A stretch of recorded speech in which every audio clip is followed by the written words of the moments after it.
በእናቱ የሚያፍር ሰው ነበር። እናቱ ጠባሳ ናት ፊቷ። አንድ ቀን ከጓደኞቹ አስተዋውቋታል። አንድ ቀን ያፍርባታል። እሱ ዶክተር ነው። ለዚህ ያበቃችው እናቱ ናት። ያለ አባት አሳድጋ፣ አባቱ በልጅነቱ ነው የሞተው ጦር ሜዳ ሄዶ። ጠራችውና ልጄ ለምንድን ነው ጓደኞችን ማታስተዋውቀኝ? እቤትም ስጠራቸው አንቺ ጓዳ ግቢ አትውጪ ትለኛለህ። እቤት ስጠራቸው ለምንድን ነው ልጄ እንዲህ የምታረገው? ሰው ሁሉ እኮ በእናቱ ደስተኛ ነው አብዛኛው ሰው። አይ እናቴ ፊትሽ ጠባሳ ስለሆነ የጠባሳ ልጅ ይሉኛል ብዬ ነው አላት። ይሄ ነው የሚያሳፍረው። አንድ ነገር ልንገርህ፣ የጠባሳነትን ምስጢር ዛሬ እወቀው።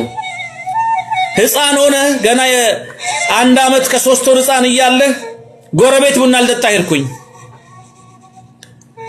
ስመለስ ቤቱ በሳት ተቀጣጥሏል። ሳር ቤት ነው።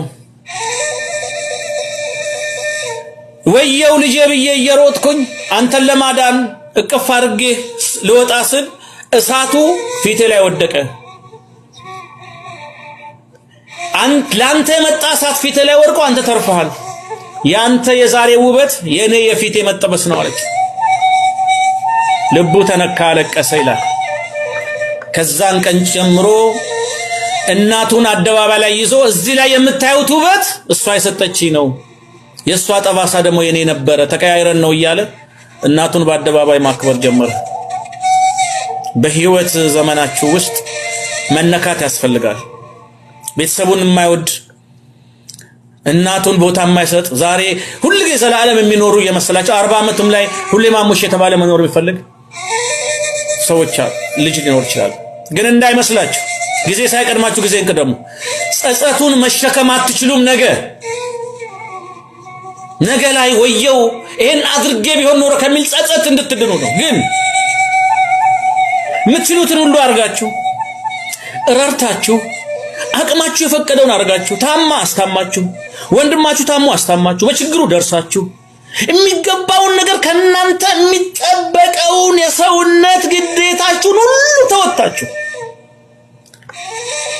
ከአቅም በላይ በሆነው ሁኔታ ችግሮች ተፈጥረው እናት ሄዳ አባት ሄዶ ሰውን አጣችሁ የሆነው ነገር ሆኖ ከሆነ ግን አትጨነቁ። ቅበሩ፣ አልቅሱ። ከዛ በኋላ እግዚአብሔር ያንተ ፈቃድ ነው ብላችሁ ተጽናኑ። በእናንተ ለቅሶ የሚለወጥ ነገር የለም። በእናንተ እንባ የሚለወጥ ነገር የለም። ራሳችሁ